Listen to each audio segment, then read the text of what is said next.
আসসালামু আলাইকুম। ফুটবল কুটিনাটি পেজের পক্ষ থেকে আপনাদের সবাইকে জানাই স্বাগত। আজকে আমরা কথা বলবো, সামনে যে বিশ্বকাপ আসতেছে, ফিফা সবসময় বিশ্বকাপের সামনে থেকে নতুন কিছু নিয়ম নীতি চালু করে।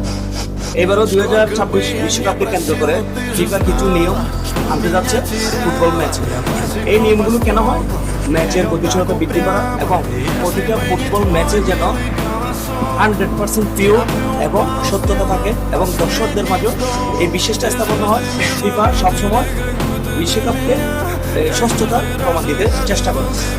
এখন কথা হচ্ছে যে প্রথম যে নিয়মটা আমরা কথা বলবো, এটা অনেকেরই মানে উইনার যে টিমগুলো থাকে এদের জন্য মানে গোল উইনে থাকে বা পয়েন্ট উইনে থাকে। এই সিচুয়েশনে যখন পড়ে তখন আমরা দেখি কি গোল কিনিতে গোল করে সময় নষ্ট করে, তারপর থ্রুইং করতে সময় নষ্ট করে, খেলোয়াড় যে সাবস্টিটিউট করা হয় তখন সময় নষ্ট করে, যে অপোনেন্ট টিমের নিয়মগুলো পরিবর্তন করার চেষ্টা করতেছে।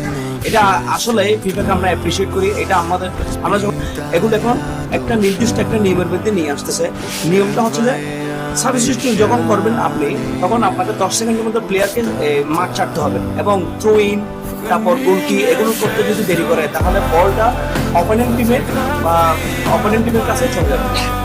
আরেকটা নতুন নিয়ম চালু করতে হচ্ছে, আমরা প্রায় প্লেয়ার থেকে দেখি এভাবে মুখ থেকে একজন অপরের সাথে কথা বলে, এগুলো কিন্তু কথা বলে এখন কিন্তু রেফারি কিন্তু চাইলে আপনাকে রেড কার্ড দিতে পারে।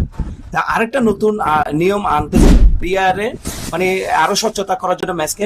আপনি যখন একটা প্লেয়ার দুইটা হলুদ কার্ড পাবে, অবভিয়াসলি রেড কার্ড পড়বে। এখন আপনি এই হলুদ কার্ডকে আপনি রেফারির মাধ্যমে আবেদন করতে পারবেন এটা রেড কার্ডটা পরিবর্তন করার জন্য। এবং কর্নার কিকও আমরা দেখতে পারি বিআর নিয়ে আপনি রেফারির সাথে কথা বলে এটা আপনি পরিবর্তন করতে পারবেন। আরেকটা কথা হচ্ছে যে প্রতি 8 মাঝখানে থাকবে 3 মিনিট করে বিরতি, এবং স্টেডিয়ামটা যাই হোক বৃষ্টি পড়ুক বা ছাদ বন্ধ থাকুক, এই পরিবেশটা থাকলো আপনার এই বিরতিতে চলবে। ফিফার এই নিয়মগুলো আপনাদের কেমন লাগতেছে আমাদের কমেন্ট করে জানাবেন। ধন্যবাদ।